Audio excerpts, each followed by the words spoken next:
Evangelho de João, capítulo de número 2, verso de número 10, a Bíblia diz assim: ele disse: todo homem, ele serve primeiro o bom vinho, e depois que os convidados já beberam bastante, o vinho inferior é servido. Mas tu, entretanto, guardaste o bom vinho até agora. Talvez nós chegamos até aqui passando por lutas, passando por dificuldades, passamos agora pandemias. Quantas famílias perderam entes queridos? Quantos amigos nós perdemos? Estava conversando com um missionário aqui dentro do meu escritório esses dias. Ele falou assim: fazem exatamente 1 ano que eu perdi a minha filha por Covid. Uma menina que foi criada dentro da igreja, que nunca se desviou do caminho, era uma diaconisa da casa do Senhor. E aí as lágrimas desceu, ele falou: pastor, hoje faz 1 ano. E em meio a esse tempo todo, passamos situações difíceis. E talvez, hoje o último culto do ano, missionária, talvez você que também está me assistindo em casa, está dizendo assim: sabe, esse ano foi muito difícil para mim. Sabe, talvez precisava algo mudar e eu venho passando essa luta. Talvez seja dentro do teu casamento. Essa palavra ela fala sobre uma festa de um casamento. Talvez seja dentro do teu trabalho, seja dentro da tua casa, dentro da tua família, talvez com os seus filhos. E você está dizendo assim: sabe, a minha vida está difícil, quero desistir, quero desanimar. Mas a Bíblia vai falar que quando Jesus, ele chega nesta casa, exatamente nesta festa, ele chega como um convidado inferior. Ele não chega como prioridade.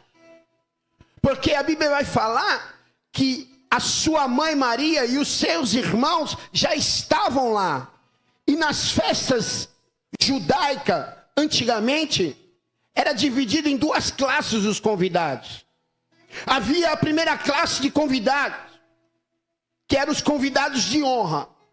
Então eu conjecturando que Jesus chega depois com os seus discípulos, ele não faz parte da primeira classe, que são os convidados de honra. Ele chega depois. Então, por costume judaico, a gente, teólogos, vamos entender que Jesus faz parte da segunda classe. Fala, segunda classe. A segunda classe de convidado numa festa eram os convidados menos importantes. A segunda classe de convidados eram os menos importantes. Então a teologia vai nos ensinar que a segunda classe de convidados eram os convidados que chegavam depois, que sentavam ao fundo, que tinham menos relevância, que são menos importantes. Mas preste atenção, numa festa judaica de casamento, ela demorava aproximadamente 7 dias para terminar. Ela tinha uma duração aproximadamente de 7 dias. E dentro de uma festa dessa, eram contratados, vamos supor que eu vou dizer numa linguagem atual, um buffet. Quando você quer fazer algo melhor para você dentro de uma festa, você contrata profissionais. E nesta festa, exatamente assim aconteceu. Foi contratado um mestre-sala. Mestre-sala era o dono do buffet. Ele organizava a quantidade de alimentos, ele organizava a quantidade do vinho, ele organizava a lista dos convidados, ele colocava aqueles que eram mais importantes, que era a primeira classe, assim como eu vos ensinei, na frente, e depois chegavam-se os convidados menos importantes. Então o mestre-sala, ele organizava tudo. Então, na mente humana está tudo pronto, está tudo preparado. Quantas vezes eu e você organizamos, planejamos e fazemos tudo perfeitamente e dizemos assim: tá tudo certo, vai dar tudo certo. Mas Espere aí e preste atenção no que eu vou lhe dizer nesta noite. A Bíblia vai falar em Provérbios capítulo de 16, verso de número 3. Consagre a Deus todos os seus planos e assim os seus passos serão bem-sucedidos. Então eu, conjecturando isso, eu entendo que foi tudo planejado, tudo orquestrado pelo homem, mas eles esqueceram do principal, de consagrar aquela festa ao Senhor, de dar prioridade ao Senhor Jesus, deixaram Jesus em segundo plano. Querido, tudo que você fizer, mesmo que aos teus olhos e a tua mente, ao teu coração, você pense que está correto, querido, se você não colocar Jesus dentro do barco, dentro do plano, dentro daquilo que você planeja, até aquilo que é para dar certo vai dar errado. Tudo que você fizer, onde você não convidar Jesus para dentro, por mais que você, ou as pessoas, ou os profissionais dizem que vão dar certo, vai dar errado. Quantas vezes, missionário, eu planejei e orquestrei algo antes de conhecer a palavra de Deus e dizer assim, tá tudo certo. Tá tudo certo. Olha, preste atenção. Eu sou formado em farmácia. Há muitos anos atrás, eu não entendia isso. Meu pai era farmacêutico muitos anos. Um comerciante reconhecido e renomado. Eu entendia de tudo da área.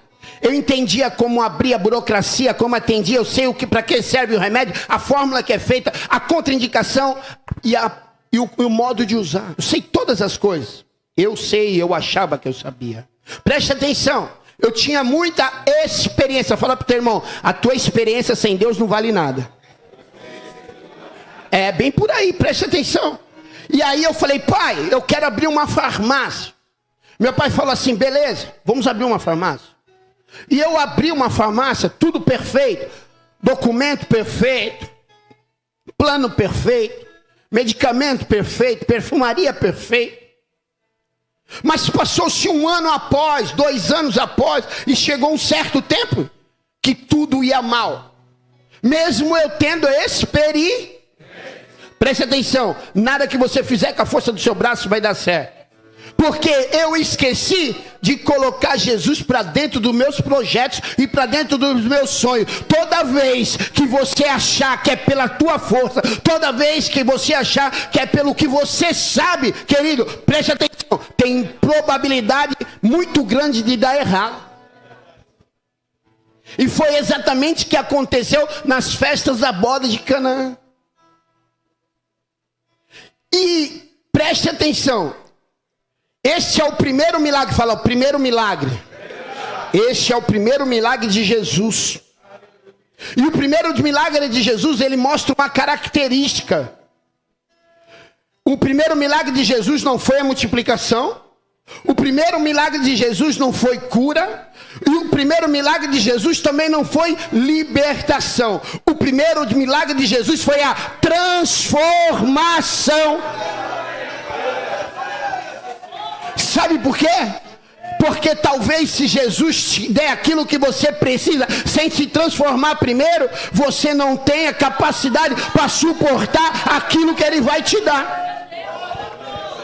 Então Jesus, ele vai nos ensinar que a primeira coisa que o homem e a mulher têm que ter com Ele é transformação. E Ele nos ensina que o primeiro milagre é a transformação. Ele podia curar, ele podia libertar, ele podia fazer várias coisas. Porque quantas pessoas vêm para a igreja, recebem o seu milagre e vão embora? Por quê? Porque não são transformadas. Quantas pessoas lutam por altares, não recebem aquilo e vão embora?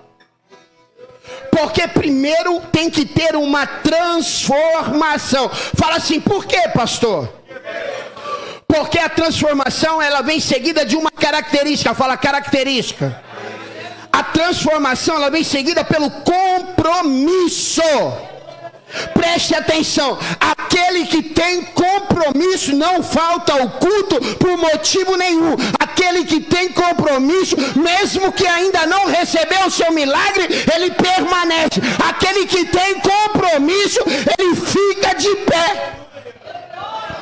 Então Jesus vai nos ensinar que a transformação, ela é seguida por uma grande característica, que é o compromisso. Porque tem compromisso com Deus, é porque primeiro foi transformado. E mesmo que ainda não alcançou aquilo que veio buscar na igreja, permanece, porque tem compromisso. E quem tem compromisso não vai embora. Quem tem compromisso fica de pé e permanece.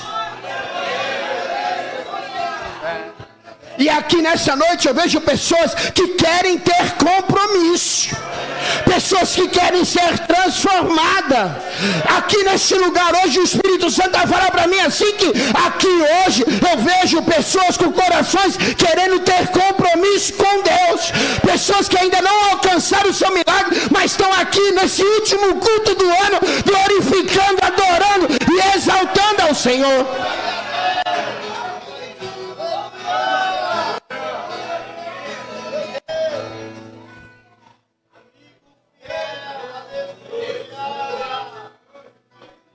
A Bíblia vai falar em João capítulo de número 4. Eu vou ter que ser muito sucinto e muito breve. A mensagem era muito maior. Que Jesus, ele está caminhando com seus discípulos. Eu quero que você entenda por que você está aqui hoje. Sabe, que nem todo mundo que está na igreja sabe por que está aqui hoje. Sabe? Mas você vai entender nessa noite por que você está aqui. Fala para o seu irmão do lado, por que você está aqui? Você vai entender. A Bíblia vai falar que Jesus, vindo com os seus discípulos, ele diz assim, ó: é necessário passar em Samaria. Os samaritanos eram um povo judeu, mas eram os mestiços. Então os judeus eram pessoas preconceituosas, e não havia na geografia várias ruas, várias bifurcações, não, era um caminho para ir, um caminho para voltar. Então o judeu, ele tinha costume de dar a volta em Samaria para ir para Jerusalém. Mas nesse dia Jesus diz assim, ó: é necessário passar em... Aí você vai entender. Preste atenção, é uma viagem hoje. Eu quero que você entre nessa viagem junto comigo. E aí, os discípulos reclamam. Mas Jesus vai na frente. Porque Jesus não dá ouvido ao homem, ele dá ouvido à voz do Senhor. Sabe, você tem que parar de dar ouvido às pessoas, mas começar a ter um ouvido sensível à voz de Deus. E Jesus vai para Samaria, e chegando ao poço de Jacó, ele encontra uma mulher com o seu cântaro, por volta do meio-dia. As mulheres, elas pegavam água pela manhã, mas esta mulher, ela vinha sozinha por volta de meio-dia, porque nesse horário, no poço, Renato, não havia mais ninguém. Mas Jesus já sabia e já tinha marcado o encontro com aquela mulher. Sabe, Jesus marcou o encontro contigo nessa noite. E Jesus vai ao encontro dessa mulher, diz para ela e revela toda a vida dela. Diz da água que sai dele, é uma água que se ela beber, ela nunca mais vai ter sede. E ele revela toda a vida daquela mulher, diz dos 5 maridos que ela teve. E ela realmente, ela enxerga que Jesus é o Filho de Deus. E ele diz para ela: agora vai em Samaria lá, pregando, adorando, falando que Jesus, o Cristo, esse que teve um encontro contigo, está chegando lá. Jesus está chegando aí, querido. E preste atenção, essa mulher, ela sai na frente. Os discípulos encontram com Jesus e eles vão no caminho de Samaria.